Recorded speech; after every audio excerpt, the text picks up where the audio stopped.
Olá, boa tarde, pontualmente às 17 horas, horário do Brasil, aguardando que o Instagram informe aos nossos seguidores.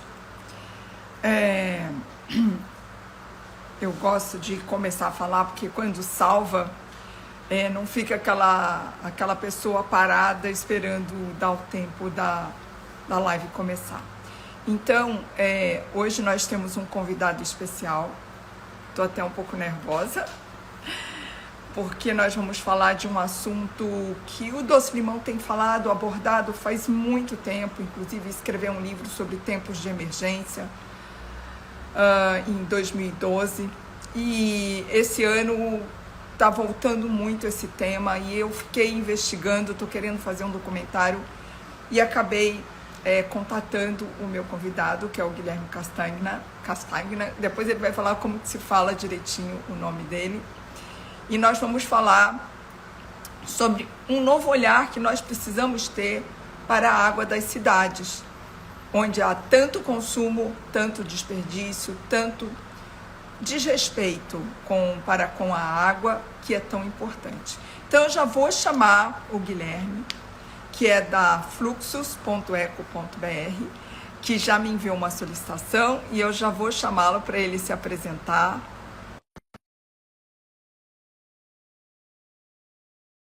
Falar um pouco sobre essa questão da importância das águas e esse novo olhar que nós temos que ter. Deixa eu ver se ele já aceitou. Já aceitou. Ei! Viva! Bem-vindo! Obrigado, Conceição. Prazer estar aqui contigo. Estou até um pouco nervosa. Até parece. Ai, você Imagina. Fera, quando eu fiz o contato com você, quem me indicou foi o Andreus, que foi seu aluno e tal. E aí, quando você me mandou todo o material que você tinha para dar uma degustação, uma ideia do seu trabalho, eu falei, meu Deus do céu! Você é muito fera. Parabéns, Guilherme. Obrigado, Conceição. Mas a gente está junto, né? Você sabe, eu te contei a história, que eu conheci teu trabalho também em 2014, te acompanho desde então. Sim. E com muita admiração. Falando desse livro, né, que você comentou há pouco, aí, Se Não Houver Alimento, né? E acho que é um pouco desse espírito também do momento desafiador que as cidades vivem e, enfim, a gente pode explorar um pouco desse tema aqui. Guilherme, eu vou te pedir duas coisas. Uma, para você centralizar mais o seu rosto, porque está cortando sua testa, pelo menos eu vejo assim. Isso. Tá, eu vou segurar na mão. Ah, é? Ai, meu Deus. Então, deixa como tá. E a outra coisa é que enquanto você se apresenta, eu vou fixar o tema da nossa live. Tá bom? Pode soltar. Deixa como tá. Tá bom, olha, a tua voz está um pouco distante para mim, mas vamos lá. Eu tô em São Paulo hoje, tem um bocado de ruído aqui no fundo, eu não sei se vocês me ouvem bem. Bom, vou seguindo por aqui. Então, a Conceição, acho que ela pediu para eu me apresentar, vou fazer isso muito rápido. Meu nome é Guilherme Castanha, então ela falou do meu sobrenome, né, o GNA Castanha, né, da origem italiana da família do meu pai. Guilherme Neves Castanha, né, Neves da minha mãe, Castanha do meu pai. O Gui da Moca, a Ju passou por aí, eu sou aqui, né? Hoje eu estou aqui na Moca, inclusive, na casa dos meus pais. E cresci em São Paulo, né? Como outro paulistano aqui, olhando o Rio Tietê como esse canal fedido, né? Acho que é uma palavra real, assim, dessa experiência de quem teve a oportunidade de viver em São Paulo e que vive em São Paulo, né? Enxergando esse rio confinado dentro de um canal de concreto. E eu ouvia meu pai falando a história dele, né? De quando ele ia nadar e pescar no Tietê com meu avô. Meu avô remava no Corinthians, né? Então acho que muita gente não percebe, mas se você olhar o símbolo do Corinthians, tem lá dois remos, né? E o Sport Clube Corinthians nasceu ali no Tietê e tinha a equipe de remo. Meu avô fazia parte da equipe ali, enfim, tem esse lado da história. E eu vi o Tietê como esse rio cheio de histórias, de repente, histórias da minha família, né, dos meus ancestrais aí, mas olhava o rio e não conseguia entender que diacho tinha acontecido com ele, assim, para ele estar no estado que estava. E durante muitos anos fiquei com essa pergunta, até um dia que me caiu a ficha, assim, de que o que a gente vê mundo afora, salvo pouquíssimas exceções, é uma tendência das cidades copiarem esse modelo, né, de urbanização que vai ocupando os fundos de vale, que vai ocupando as áreas à beira de rio, que vai colocando avenidas e vai colocando carros nos lugares que as pessoas e que a vegetação, enfim, que a natureza devia estar ocupando. E eu me inquietei por isso, assim, eu tive um estalo, assim, tive o pessoal falar daquele aha moment, né, naquele momento que, pum, de repente dá um estalo, e eu tive esse estalo de entendimento. E aí eu entendi por que eu tinha feito engenharia civil, no final das contas, assim, eu me formei engenheiro, mas não era um grande fã, principalmente quando eu fui descobrindo o lado sombrio da engenharia. Eu era muito apaixonado pela história da construção pesada, né, nessa perspectiva de que a engenharia pode trazer benfeitoria. Então, uma das coisas que me encantava na engenharia é isso: como é que eu posso trazer benefícios para a sociedade? Só que eu vi que as grandes obras, a maioria estavam envolvidas em grandes escândalos e grandes dilemas e traziam poucos benefícios de fato para a sociedade. E, enfim, tinha decidido me afastar, não queria mais ser engenheiro. E quando eu percebi que eu tinha a capacidade de repente, trazer um benefício de trazer o olhar da permacultura, que é a base sobre a qual eu trabalho, né? Que desenha, que se propõe a desenhar ocupações humanas que regeneram o ambiente. Então, não se trata de sustentabilidade, não se trata de manter o sistema ou a forma como a gente vive sustentando o que a gente tem hoje, porque ela não está sustentando nada, ela está desabando, ela está em pleno declínio. Então, o que a permacultura se dispõe é a regenerar e permitir que a gente viva bem, que a gente viva saudável, que a gente viva em harmonia e que a gente reconstrua, que a gente seja jardineiro, né? Que a gente cuide desse jardim que a gente vive. E que hoje a gente está nesses espaços urbanos, né, nas cidades, mas que, enfim, o potencial está aí, está vivo, está esperando a gente intervir, né? Sim. E, assim, o que eu acho lindo dessa palavra que você usou é que não dá mais para falar de sustentabilidade. A palavra certa é regenerar, e estamos muito atrasados, porque já degradamos tanto que o regenerar já requer muito tempo e eu não sei se vai dar tempo. Mas, enfim, sou uma poliana, acredito sempre que é possível. E quando eu vi o trabalho da Fluxus, eu falei, uau! Que bacana, porque eu acho lindo falar de ferramentas que mudam essa palavra de sustentabilidade para regeneração, mas eu gosto mais de ver as coisas funcionando e com tempo já de funcionamento, dando provas de que aquilo é mais que um sonho. É concreto, é real, é viável, enfim, até depois que nós fizemos o boletim de novembro sobre água, que é um recurso finito, nós colocamos lá o teu vídeo sobre os jardins de chuva, e eu pedi para eu não moro em São Paulo, eu moro no Guarujá e Paraty, fico meio lá, meio cá, e aí eu pedi para o Eric, que faz os nossos boletins, para ir lá naquele bairro onde foi feita uma cidade de chuva para ver como é que está a situação lá, e está lá funcionando e tal. Eu acho que isso que é importante. É lógico que eu queria falar de jardins de chuva, que é uma frase assim, o que será isso, jardins de chuva? Como é que é? Rios de chuva também tem, né? Rios de água, rios do céu, enfim.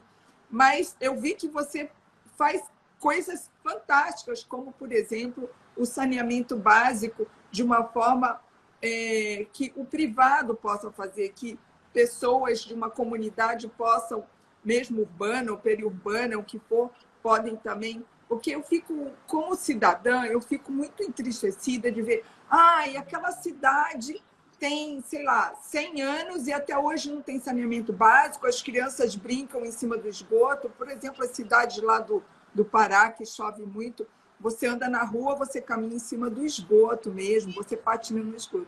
E aí, quando eu vi você com soluções para o saneamento, eu falei, meu Deus, aí é o jardim de chuva, é o saneamento. É aquele sistema de colocar água fazendo um movimento, né? Como é? Flow. Flow. Eu falei, meu Deus do céu, o que é isso? Eu, como química, pirei com aquele processo. Então, eu estou dando só assim um pouquinho de prévia, mas eu gostaria que você falasse um pouco de esse novo olhar, né, Guilherme? Eu acho que foi justamente isso que me encantou, Conceição, porque eu comecei a ver umas coisas muito incríveis que eu nunca tinha imaginado e que eram muito óbvias, né? E com o tempo a gente vai começando a desenvolver uma capacidade de enxergar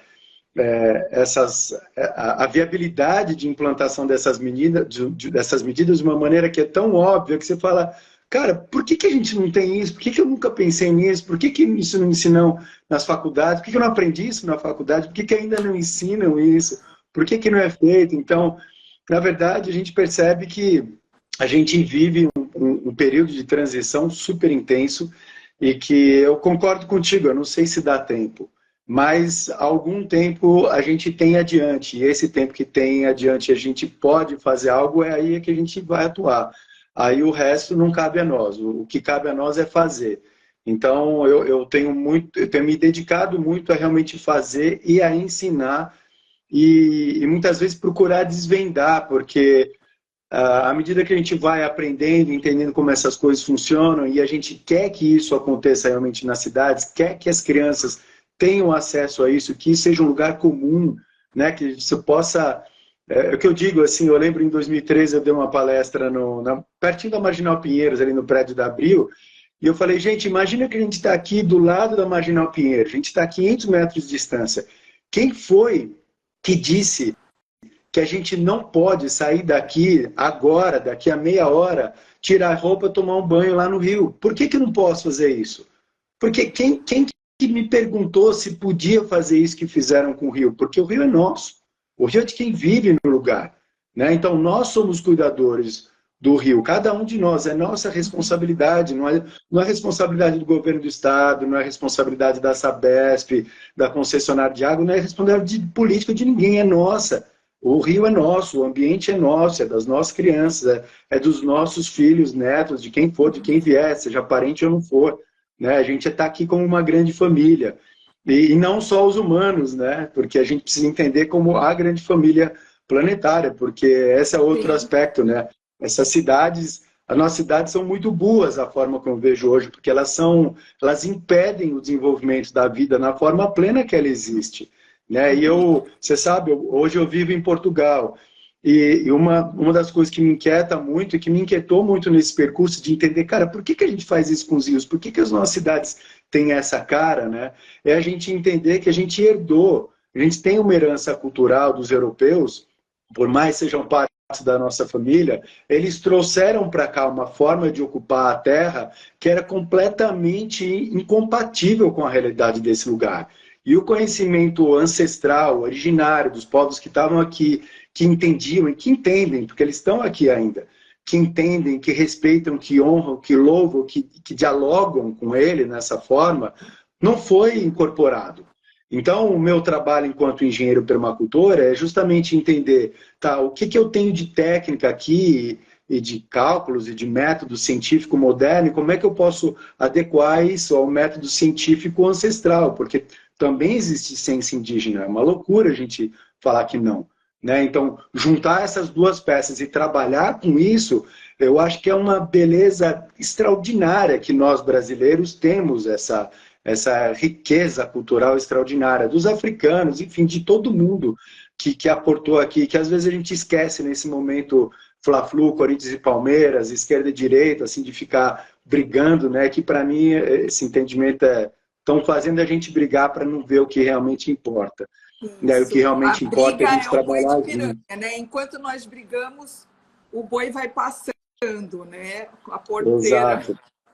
E eu tive, Exato. E aí, anos atrás, antes da pandemia, eu fui para Floripa, que é uma ilha linda, eu adoro ilhas.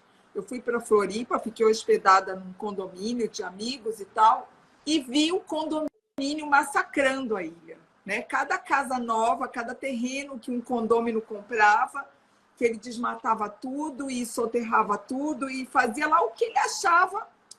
Assim, é um analfabetismo imenso, porque, tudo bem, a ilha é nossa, né? A ilha é nossa como Brasil, como planeta e tal.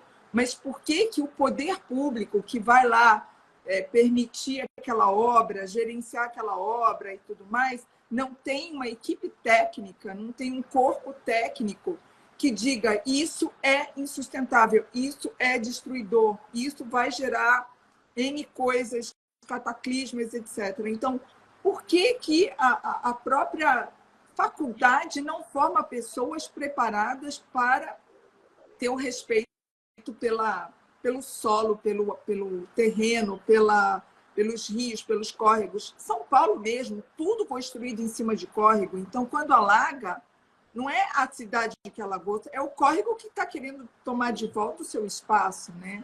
Mas, enfim, vamos falar de um pouquinho de solução, senão nós vamos começar a chorar, Guilherme. Não, hoje a gente não precisa chorar, acho que a gente tem muita coisa que já está sendo feita. Eu lembro, assim, eu estou envolvido com essa história da água, mergulhado literalmente nela, assim, desde 2005, foi quando eu tive esse estalo, né? E eu lembro que, na época, uma das minhas inquietações cara, onde é que eu acesso o material para estudo? E não tinha. Né? Então, um dos meus trabalhos ao longo desses anos tem sido realmente produzir esse tipo de conteúdo para que mais pessoas possam saber.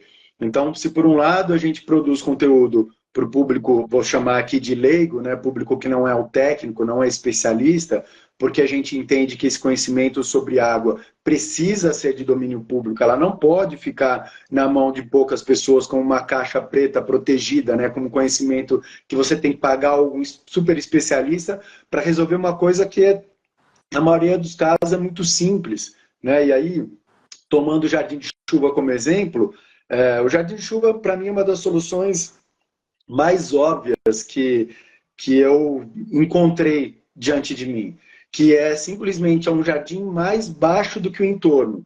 Aí você fala, mas para que você quer um jardim mais baixo do que o entorno? Dá uma volta na rua. Vai ver onde estão os canteiros. Todos os canteiros estão elevados, não é? Você tem a rua embaixo e você tem uma pracinha em cima. O que acontece quando chove? A água cai na praça, escorre e vai embora para a rua. E da rua entra na boca de lobo, entra num cano, tchau, vai embora para o rio. Aonde é o lugar da água? O lugar da água é no solo, não é no cano. E muita gente não entende que a água, quando infiltra no solo, ela cai sobre, enfim, sobre as plantas, cai sobre esse jardim mais baixo, que está bem ocupado, está denso, que você pode plantar coisas incríveis, pode comer as coisas que estão nesse jardim. A água vai infiltrar. E infiltrando, ela vai recarregar o lençol freático e vai aparecer nos rios, mas depois, noutro tempo, noutra qualidade. Então, o que a gente está fazendo é imitar a natureza. Eu digo, cara, a natureza só tem 5 bilhões de anos, cara.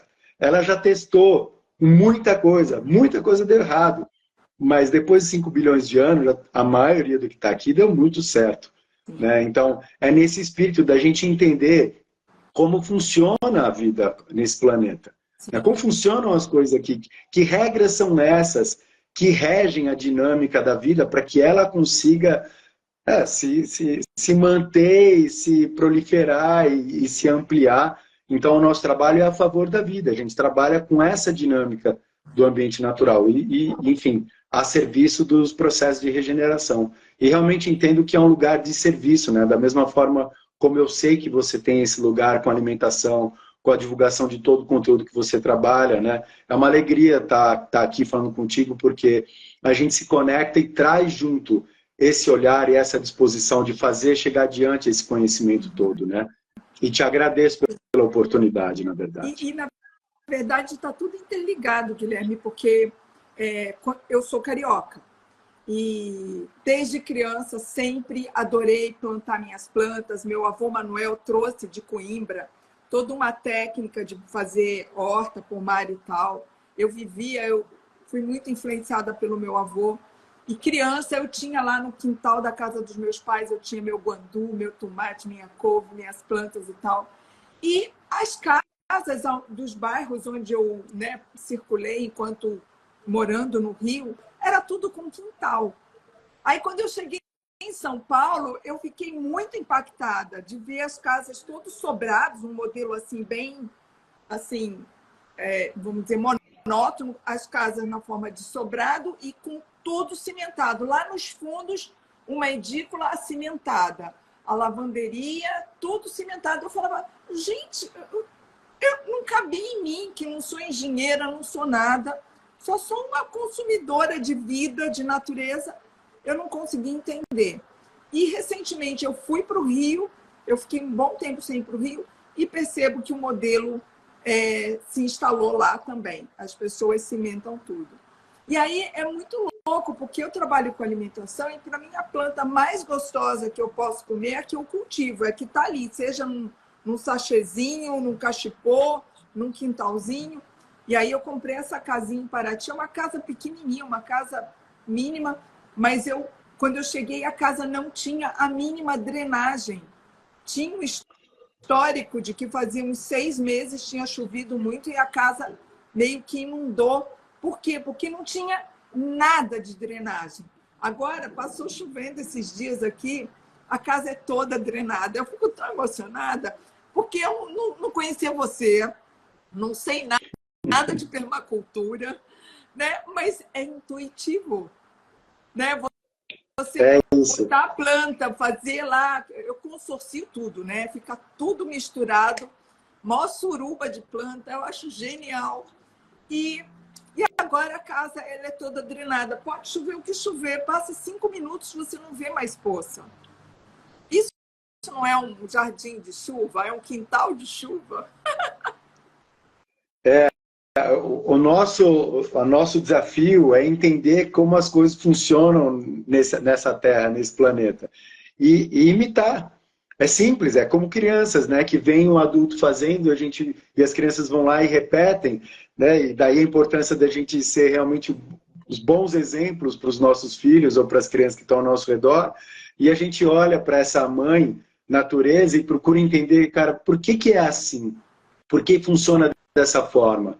Né? E através desse conhecimento a gente trazer para o nosso dia a dia, para a nossa casa, porque o nosso quintalzinho, que seja, por menor que seja, é uma extensão dessa terra. E se a gente trabalha a favor dela, a abundância vem junto para a gente, não tem muito que ficar fritando, inventando, sabe? É aquela história de dar e receber. Quando você dá, você recebe. Então, só que você não pode dar querendo receber. Você dá querendo receber, você não vai receber. Né? Porque você está dando com... Você está comprometido com uma história que não vai funcionar. Então, você tem que entregar. Né? E nesse espaço nosso de operação e de trabalho, a gente entrega. Né? E a gente entrega o quê? Um espaço para a terra ser plena. E para isso, a água precisa cair, precisa infiltrar no solo. A gente precisa estar com o solo coberto, precisa ter árvore, precisa ter planta. Não é tudo bem você ter um cimentado aqui e ali para o teu carro.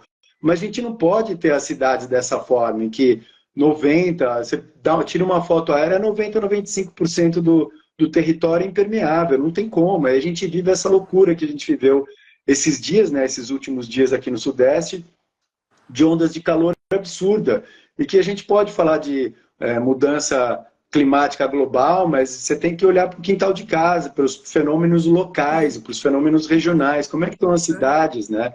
Se a cidade está impermeável e ela só absorve calor, ela vai devolver calor.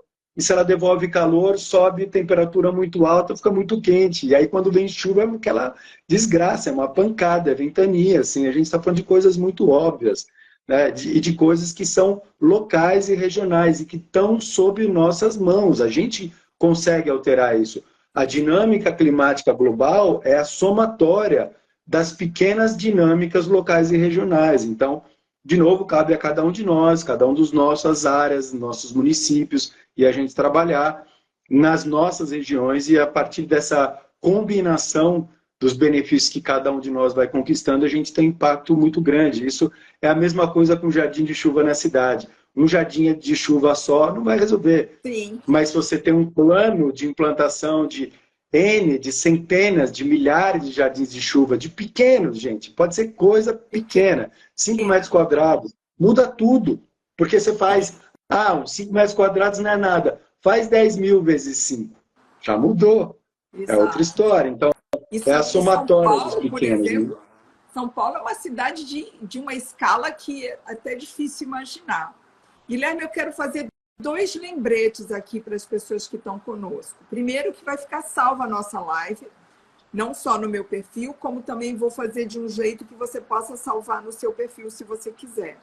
E segundo, Quero sim. Obrigado. que o Guilherme vai estar no fim de semana 1 e 2 de dezembro, fazendo uma ação sobre Jardim de Chuva, porque assim, muitas pessoas que estão aqui conosco, de repente eu vejo que muitos são seus amigos, conhecedores e tal, tudo bem, mas as pessoas que me seguem, que não sabem muito, se bem que no boletim de novembro nós colocamos você, a Fluxos e tal, mas eu gostaria que o Guilherme falasse um pouquinho do que vai acontecer no dia 1 e 2 de dezembro, para quem é de São Paulo, estiver em São Paulo, poder participar ou ver de perto o que é esse tal de Jardins de Chuva. Joia, obrigado pelo lembrete, Conceição. Olha só, então, a gente vive um momento em São Paulo que é muito precioso, que é uma ampliação de uma política pública de construção, de implantação de jardins de chuva na cidade. E várias cidades têm, a gente sabe que várias cidades têm São Paulo como exemplo, da mesma forma como tinha o exemplo que eu comentei lá atrás, em 2005, que eu tive aquele estalo, né, que eu vejo as cidades querendo se desenvolver de uma forma desordenada. São Paulo é uma referência e pode ser uma referência preciosa no sentido de promover a implantação inteligente dos jardins de chuva. Por que eu estou falando isso? Porque não adianta colocar uma quantidade de jardins de chuva na cidade, primeiro, se não tiver um critério técnico de projeto bem embasado, e 2, se não tiver uma inteligência na locação, onde é que eu coloco os jardins de chuva na cidade para que eles ofereçam o melhor benefício possível. Né? Então, o que está acontecendo? Tem várias cidades do Brasil que estão olhando São Paulo e estão falando, queremos implantar jardins de chuva, legal. E tem algumas cidades trazendo bons exemplos. Então, o que a gente está fazendo? No dia 1, nós vamos reunir para uma mesa de debates na Escola da Cidade, uma escola de arquitetura de vanguarda em São Paulo. A Escola de Cidade acolheu um pedido nosso para que a gente promovesse uma mesa de debate que envolvesse, o lançamento de uma cartilha chamada Guia Prático por Jardins de Chuva nas Cidades, que está sendo elaborado por mim e pelo Caio Ferraz para a SOS Mata Atlântica, e que para nós é incrível.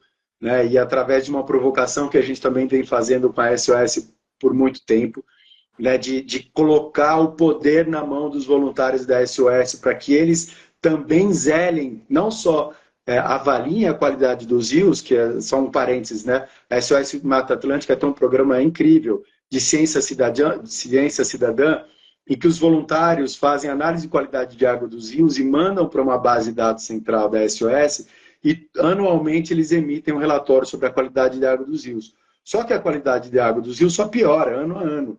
E a minha inquietação está, e aí, o que a gente faz? Se depender do governo, não resolve. Né? Se os nossos projetos ainda não têm essa escala. Então a gente precisa colocar isso na mão das pessoas. Então a SOS Mata Atlântica está apoiando a produção e vai fazer o lançamento dessa cartilha no dia 1º de dezembro, para que qualquer pessoa com domínio de operação de matemática, de 4 continhas aí, né, consiga entender a situação que ela está, avaliar se é possível fazer um projeto e ela mesma fazer um projeto de jardim de chuva. E, ao mesmo tempo, é um material que vai servir de embasamento técnico para os técnicos dos municípios. Você perguntou, Conceição, por que nas cidades ainda não tem jardim de chuva? Porque as pessoas não sabem nem que o jardim de chuva existe, quanto mais que é possível fazer e quanto mais dos incríveis benefícios que ele consegue oferecer. Então, é um esforço que a gente faz nesse sentido de disseminar esse conteúdo técnico. Tá? E aí, nesse mesmo dia, a gente vai ter 3 apresentações. Uma apresentação do Isaac de Medeiros, que é um representante da Secretaria de Planejamento Urbano de Belo Horizonte, que está desenvolvendo, e eu tenho o prazer de estar apoiando o BH desde o início do plano de implantação deles, de implantação de jardins de chuva dentro de um planejamento urbano integrado, que é lindo, é único no Brasil. Aí a gente vai ter a participação da Lígia Pinheiro, que é a diretora, uma das diretoras da Secretaria do Verde e Meio Ambiente de São Paulo, que está na responsabilidade de fazer um estudo técnico sobre a locação a melhor forma de locação de jardins de chuva dentro da microbacia da Vila Mariana, em São Paulo.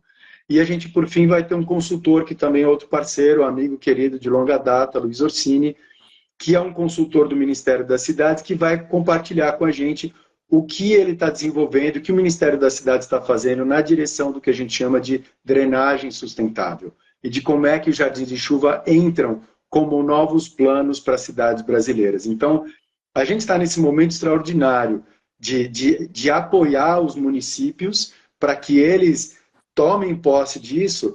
E no dia 2 a gente vai fazer um workshop ensinando o beabá de como projetar e como executar jardins de chuva, e vai ser presencial em São Paulo. E no período da tarde a gente vai fazer visitas de campo e conhecer 3 diferentes jardins de chuva da cidade. Então, no dia 1, sexta-feira, o evento é gratuito, não precisa nem se inscrever, é só aparecer na escola da cidade às 6 da tarde. E no dia 2 é um evento pago, e aí o link para a inscrição está disponível no nosso perfil da Fluxus, está disponível também no nosso site. Bacana. Olha, eu fiquei feliz de saber que tem pessoas influentes já engajadas e provocando que isso realmente expanda. E São Paulo realmente é um modelo. No caso da alimentação escolar, São Paulo está na frente, com até 2026, todas as escolas do município, que não é brincadeira, é escola pra caceta, vão ter como merenda escolar 70% de plantas fornecidas pela agricultura familiar orgânica. Isso assim, não existe no planeta. E São Paulo está avançando, Campinas, Jundiaí estão bem na foto, eles são bem modelo. Sim. Mas é emocionante você saber que isso está acontecendo, porque você tem os viveiros, não basta você querer ter a horta, você tem os viveiros municipais para abastecer essas hortas, você tem que treinar as merendeiras, a coleta de lixo, a reciclagem. Então, é um mundo de coisas que acontecem ao mesmo tempo, é uma educação generalizada em prol de uma alimentação escolar, mas você vê que todo um estilo de vida se monta, desde a merendeira, a diretora da escola, os professores, os alunos. Nossa, é emocionante você saber a extensão que isso faz. E no caso do Jardim de Chuva, pelo que eu vi, os 2 exemplos que eu vi acontecendo, inclusive o Eric foi lá, visitou, são coisas tão simples, tão bobas, mas lógico que tem uma lógica, tem um raciocínio, lógico, e se vocês já sabem o que funciona, como funciona, pessoas de boa vontade que queiram seus 5 metros quadrados, eu fiz no meu quintal. Não sei se eu fiz tudo certo, Guilherme, mas está funcionando.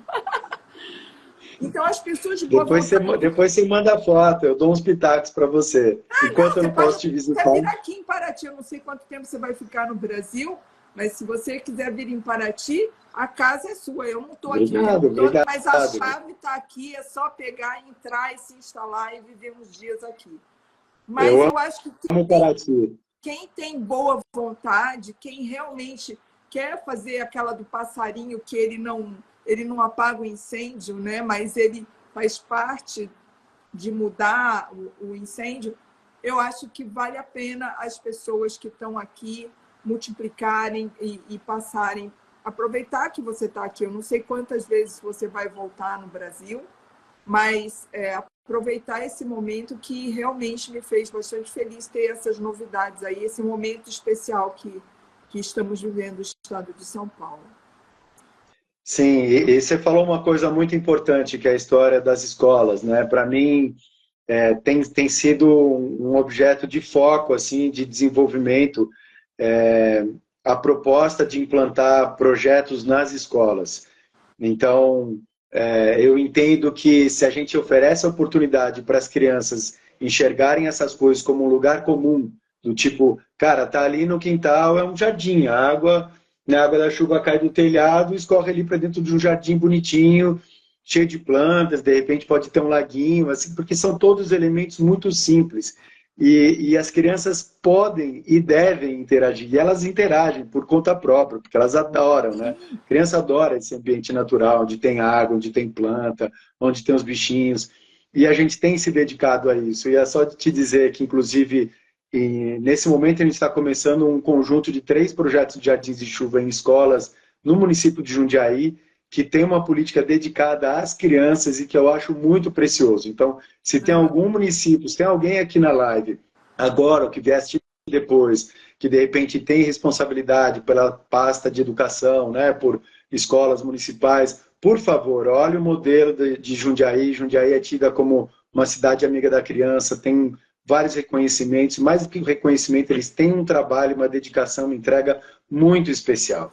E aí, eles também têm programa de produção de alimentos, eles têm hortas, toda escola municipal tem uma horta conectada a ela, para produção de alimento consumida esse projeto que eu estou te contando, então, onde tem muitos personagens envolvidos, realmente emocionante. E tudo, Jundiaí disparou na frente por causa de um prefeito.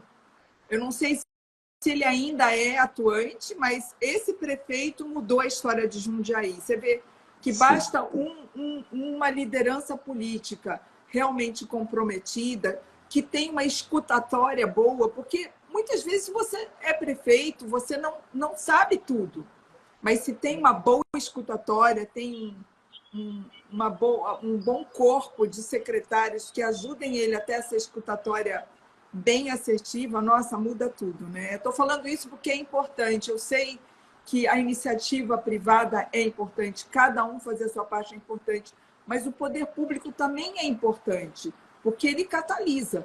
Mas eu concordo com você, Guilherme, que não dá para ficar esperando.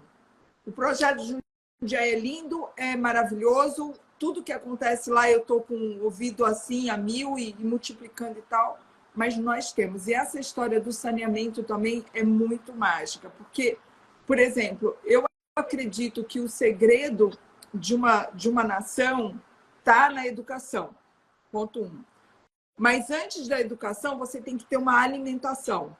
Porque uma criança subnutrida, ela não registra, ela não assimila, ela não consegue fazer transformações importantes na sociedade, principalmente na vida dela e na sociedade. Então, educação e alimentação tem que estar juntos, só que a alimentação tem que estar muito focada para que a educação... Você pode ter excelentes professores, mas se a criança tem déficit de atenção, tem déficit nutricional, ela não vai aprender nada. Então, não estou defendendo o meu peixe, é simplesmente algo que está cientificamente comprovado.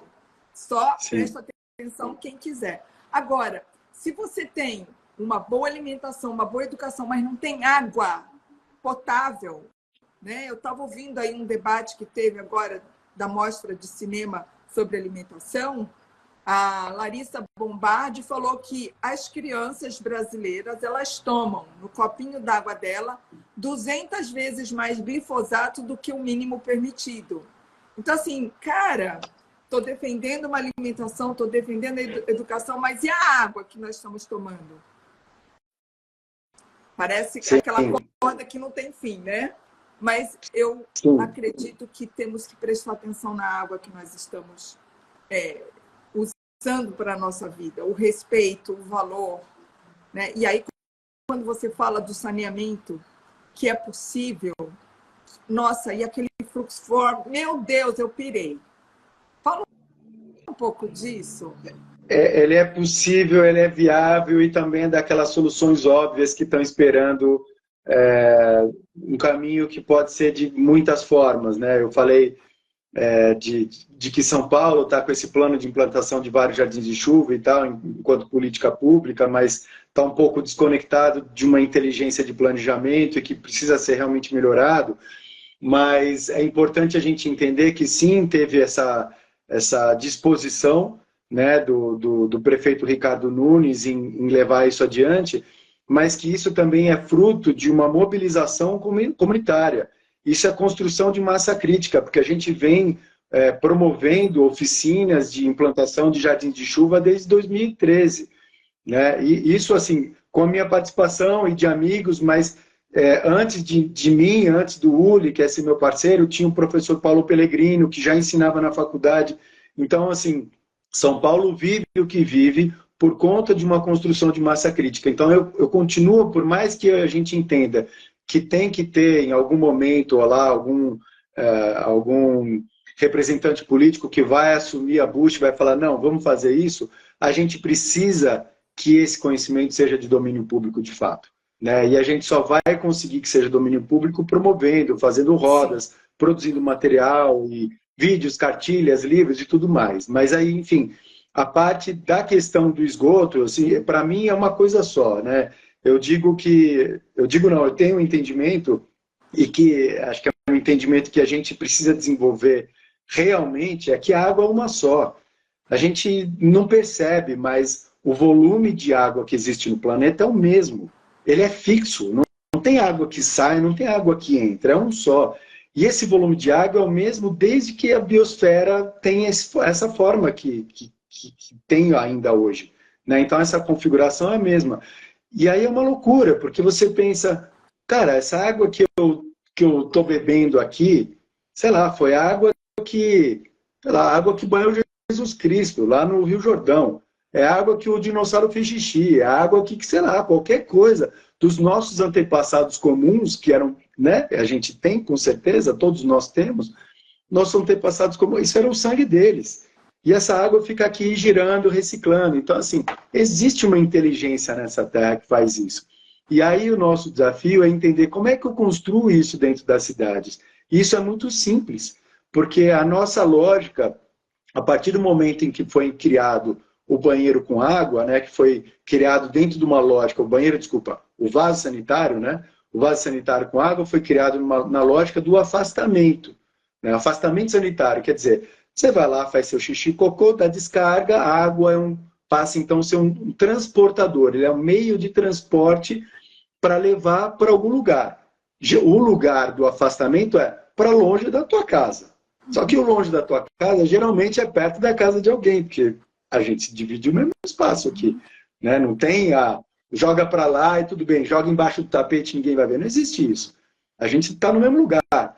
Então, o que hoje a gente enxerga, dentro da lógica do que a gente chama de manejo integrado de água, ou economia circular aplicada à gestão de água, enfim, tem muitos nomes. Desenho urbano sensível à água, tem nomes lindos assim para isso, né? Mas é uma lógica de que se a dinâmica da água no planeta é cíclica, a dinâmica da água nas cidades também precisa ser cíclica, não linear. Não é um ponto, não pode ser assim, eu capto água lá em Minas Gerais, a 300 quilômetros de distância, bombeio trocentas vezes, perco 30%, 40% da quantidade de água que eu captei no meio do caminho, porque está tudo furado, é cano velho, tem 60, 70, X anos aí, para chegar na minha casa, para eu dar descarga, para cair no Rio Tietê. É uma insanidade, isso é uma loucura. O que seria um novo desenho para isso? Seria a cidade produtora de água. Não é que seria, é que é a cidade produtora de água. Só depende da gente levar isso adiante. Porque a gente já faz isso com casas, a gente já faz isso com empreendimentos comerciais, a gente já faz isso com condomínio, a gente já faz isso em diversas escalas. Em outros países, outras cidades, também isso já existe enquanto programa municipal. Mas voltando, o que seria a lógica das cidades produtoras de água? É a cidade que assume a responsabilidade por ter a certeza de que a água que é usada nas casas, ela retorna para abastecer as casas, de uma maneira ou de outra.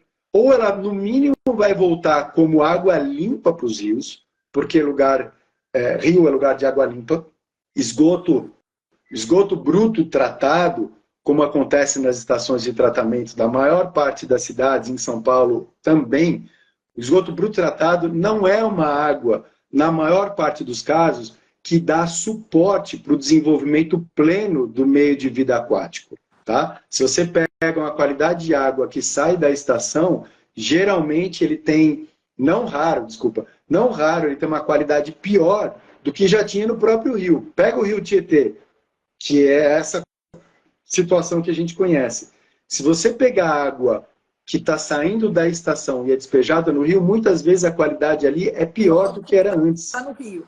É pior do que o que já está no rio, que tem uma qualidade ruim para a próxima. né? Então, essa lógica seria o quê? De extrair, primeiro a gente lembrar que o esgoto é fonte de matéria orgânica, energia e água. Tá? Muita gente olha o esgoto como uma coisa asquerosa, e para mim o esgoto é bênção, porque esgoto é fonte de recurso, esgoto é fonte de matéria orgânica, que deve voltar na forma de adubo para adubar as áreas de cultivo para a produção de alimentos das cidades. Ele deve produzir energia elétrica através de gás combustível, que é o biogás, que poderia e que pode, que precisa dar suporte às instalações elétricas, se não da própria estação, do entorno das estações. E pode e deve gerar água limpa, que vai abastecer de volta as casas e que vai nutrir a vida dos rios. Então, é uma questão de mudança de olhar. É assim como a gente estava falando agora há pouco do jardim de chuva, né? De que o jardim de chuva precisa ser mais baixo para colher a chuva, e é uma coisa óbvia, né? Quanto mais esgoto você tem, mais adubo você tem. Quanto mais adubo você tem, mais terra você pode adubar. Então, é uma maneira de operar que é cíclica e não linear. E a nossa visão, que, vamos dizer, eurocêntrica, dessa que a gente assimilou no Brasil e que diz respeito a essa inteligência que foi desenvolvida por lá e chegou cá, é linear. Ela vem de um ponto e deságua no outro. Capto água lá em Minas e jogo aqui no Rio e dane-se quem vem adiante. Versus o que seria a inteligência ancestral, em que transforma isso tudo em ciclo. E eu promovo a vida o tempo inteiro. Então, depende de nós. Não tem nenhum bicho de 7 cabeças, são todas tecnologias que são aplicáveis nas escalas que a gente quiser. Tá tudo disponível, gente. Não tem mistério. Tá aí. É só querer. Eu convido todos vocês para conhecerem o trabalho do Guilherme. Ele tem um site, que é o fluxos.eco.br, é isso? É isso aí. Nós fizemos um boletim em outubro, fizemos um boletim, foi a parte 1, foi a Primavera das Águas, e a parte 2, esse mês, um recurso finito. Até uma das minhas leitoras escreveu: mas é claro que é finito. Sim, é finito, mas o problema é a qualidade desse finito. Esse finito vai ficar tudo podre, né? Porque não tem nova água para entrar, para diluir, para renovar. Não fique pensando que vai cair do céu uma água nova. Não, ou você cuida dessa água, que é um recurso finito. Ah, eu só tenho essa roupa, nunca mais vou ter roupa. Então, cuida dessa roupa, para você nunca andar pelado. Então, às vezes, as pessoas pensam que porque é finito, não tem o que fazer. Não, tem o que fazer sim, e muito, porque a água é uma deva. Você tem 1000 coisas para fazer com ela e ela retorna para você. Bom, eu falo até da 4ª fase da água, que é um assunto também que eu estou falando bastante, no caso da água de beber, da água de cura, que é um assunto que eu vou falar no próximo dia 27 agora. Dia 27 de novembro, eu ainda vou estar em Paraty, eu vou me embora só no dia 28, mas no dia 27 eu vou estar dando uma oficina aqui na Casa Escola, falando dos sucos, das várias formas de você produzir sucos baseados em plantas, principalmente punk, plantas selvagens, e vou ensinar a fazer águas estruturadas, águas que são as águas que nós chamamos da 4ª fase da água, que são águas de beber e que entram no nosso organismo com uma inteligência, né, de saber direitinho para onde tem que ir, o que tem que fazer. Olha que mágico, o que a água é. E aí, tudo isso com a ajuda de pessoas como o que o Guilherme fala. Então, quem quiser saber mais, quem quiser fazer parte dessa história, no mínimo saber que é possível, você já está colaborando. Saber que o que você joga do outro lado da rua, do outro lado do muro, do outro lado da calçada, é planeta Terra. Não adianta você fingir que desapareceu. Então, quem quiser saber mais, tem coisas fáceis, possíveis e que já estão acontecendo, que já estão sendo comprovadas e estão sendo modelo para outras cidades, outras prefeituras, outros países fazerem. Então, é só entrar no site do... não é só seu site, né? O Fluxos é uma equipe de pessoas, é isso, Guilherme? Sim. A Fluxos foi fundada por mim, mas a Fluxos é uma empresa de engenharia sem fins lucrativos, por mais diferente que isso possa soar. todo o lucro da Fluxus é reinvestido para a equipe, para a gente produzir esse tipo de materiais que eu estou comentando, da cartilha do Jardim de Chuva, dos vídeos, das cartilhas. Então, é uma equipe, realmente é uma equipe que vem se estruturando e vem crescendo, mas sem a menor preocupação de crescer por crescer, mas de crescer por qualidade, crescer para a gente disseminar o conhecimento, crescer para a gente difundir esse trabalho e para a gente conseguir operar em escalas maiores, com muita qualidade. Então, realmente é uma equipe de trabalho que está 1000% comprometida, assim, dedicada, e a Fluxus, assim, eu nem lembro quando foi a última vez que teve uma saída de pessoa da equipe, porque a gente só agrega, né? Mas agrega, mantém e é muito consistente, né? É uma equipe que está numa constância assim, de desenvolvimento muito bonita. Estou muito feliz de também fazer parte disso, né? Isso. Como eu sou uma estudiosa, eu sou uma estudiosa que estou sempre investigando, porque meu sangue está cheio de interrogação. Além de hemoglobina, ele tem muita interrogação. Quando eu tenho uma resposta, eu quero saber mais, e aí a primeira tem que fechar com a segunda e tal. Então, eu digo que conhecimento é nutrição. É uma alimentação de altíssimo quilate, porque quando eu acesso uma informação como a que eu acessei, depois que você me passou, eu me senti sem fome, porque você fica muito nutrido, você fica com muita força, muita potência para os seus sonhos se tornarem mais possíveis, né? Então, 2 compromissos vocês têm, no mínimo. Primeiro, eu vou salvar, então quem quiser assistir ou encaminhar para alguém assistir, fica esse convite. Segundo, saber mais sobre o que vai acontecer lá em São Paulo, no dia 1 e dia 2. Está tudo lá na bio da Fluxus, né? Quando terminar, quando eu salvar aqui a nossa live, eu vou marcar o perfil da Fluxus. Então, vocês vão lá, vocês vão ter o link da bio e vocês vão ter mais informações sobre esse evento do dia 1 e dia 2 de dezembro, que é uma oportunidade. O cara agora está lá em Portugal, gente. Aproveitem! E o outro é que nós temos os boletins de outubro e de novembro. Eu estou toda hora replicando aqui no meu story para as pessoas acessarem o boletim, porque é uma forma de ter o conhecimento por escrito, você poder ler, você poder ver os vídeos e tudo mais.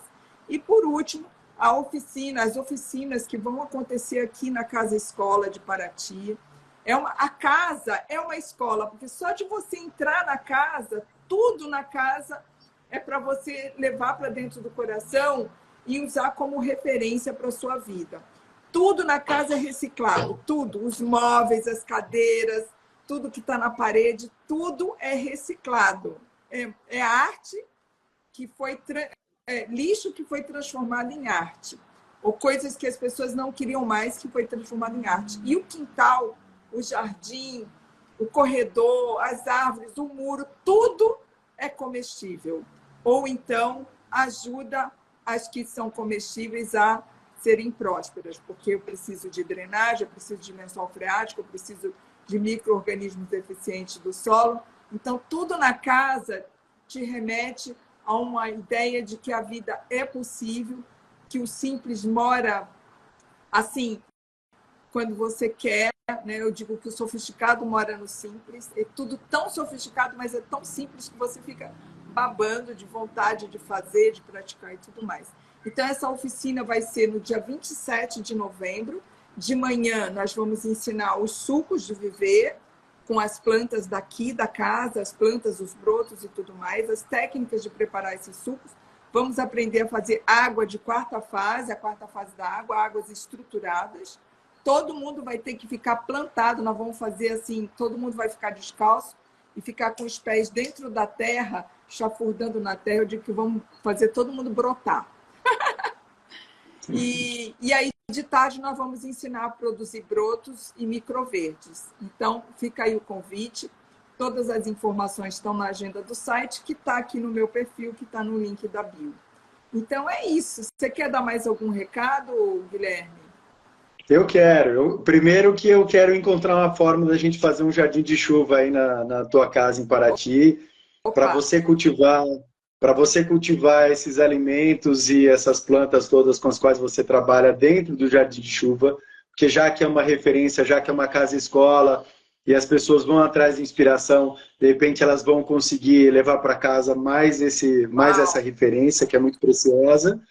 E eu tenho o maior carinho por Paraty, eu morei em Ubatuba por anos e trabalhei muito com a comunidade ali do Saco do Regato, do Saco do Mamanguá, que é um lugar extraordinário, famílias incríveis, aprendi muito aí e carrego eles comigo. E, enfim, deixo meu carinho para você, para esse pedacinho de terra que você está, que é maravilhoso. E queria também dizer uma coisinha, assim, só para fechar, né, sobre a importância das palavras, quando você fala sobre educação, sobre o entendimento das coisas, né? É, eu lembro que, ah, bom, a gente tem uma palavra para chuva, né, que ela não tem um significado.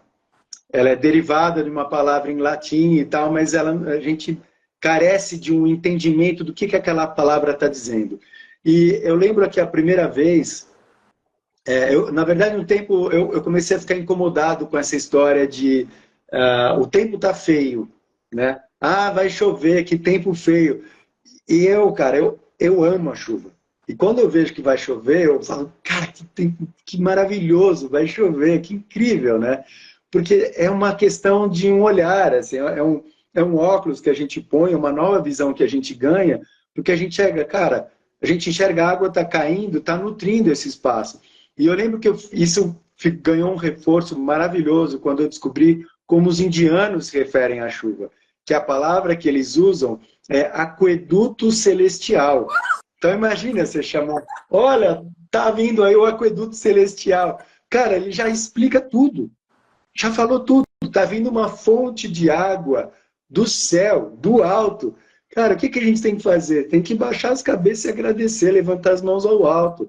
Né? Não à toa, eu não sei se alguns de vocês talvez conheçam assim, mas tem uma boa parte da Índia, principalmente o Rajastão, que é o lado mais oeste, desértico e tal, que eles têm templos construídos para água. E esses templos eram parte de elementos de planejamento urbano, porque esses templos acolhiam a água ali, era inserido dentro de espaços com as deidades deles, com todas as histórias, mas também ofereciam espaço para recarga do lençol freático, para eles terem água para os poços, ampliava a quantidade de água em contato com a atmosfera, então essa água evaporava, tornava mais fresco o ar, mais úmido. Então, enfim, tem toda uma inteligência por trás disso e a conexão com essa palavra que diz para a gente o que é isso, que bênção é essa.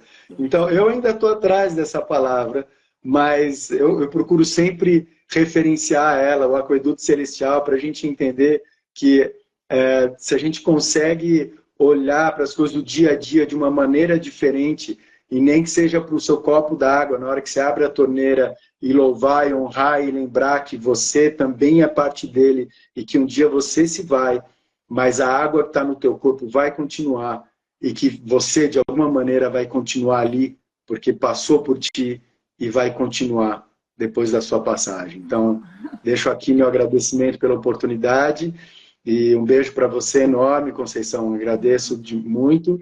E uma felicidade. Vamos embora dar um jeito de botar esse jardim de chuva na tua casa. Vamos. E você falando me veio assim algo meio nostálgico, porque quando eu era criança, né? Eu acho que as crianças hoje, não sei, das cidades não tem, então acho que fechamos o tema do novo olhar para as águas na cidade. Quando eu era criança, nós adorávamos quando chovia, porque nós tomávamos banho de chuva. Sempre morei em ilha. Eu morava na Ilha do Governador e a garotada toda da rua saía de casa para tomar banho de chuva. Depois a gente caçava rã, fazia festa.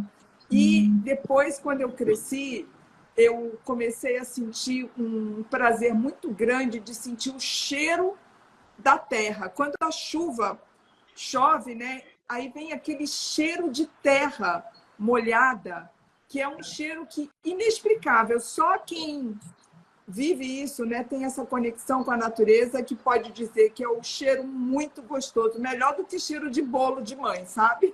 E você falando isso me trouxe essa nostalgia. Mas eu acho, Guilherme, que as pessoas hoje, quando pensam em chuva, elas ficam um pouco assustadas, porque elas já pensam em enchente. Então, vamos fazer jardim de chuva, vamos contaminar a cidade de jardim de chuva para, em vez de pensar em enchente, pensar em banho de chuva, em cheiro de terra molhada. Guilherme, gratidão. Que a gente volte a ter esse prazer, essa oportunidade de desfrutar desse prazer, de ficar feliz quando chega a chuva. Pois é. É isso aí. Beijo no coração. Viva. Dia 2 eu vou lá visitar vocês. Arro. Joia. Que delícia, incrível. Dá um abraço ao Viva! Até! Um beijão, querida. Obrigado, viu? Até já. Até. Tchau, tchau.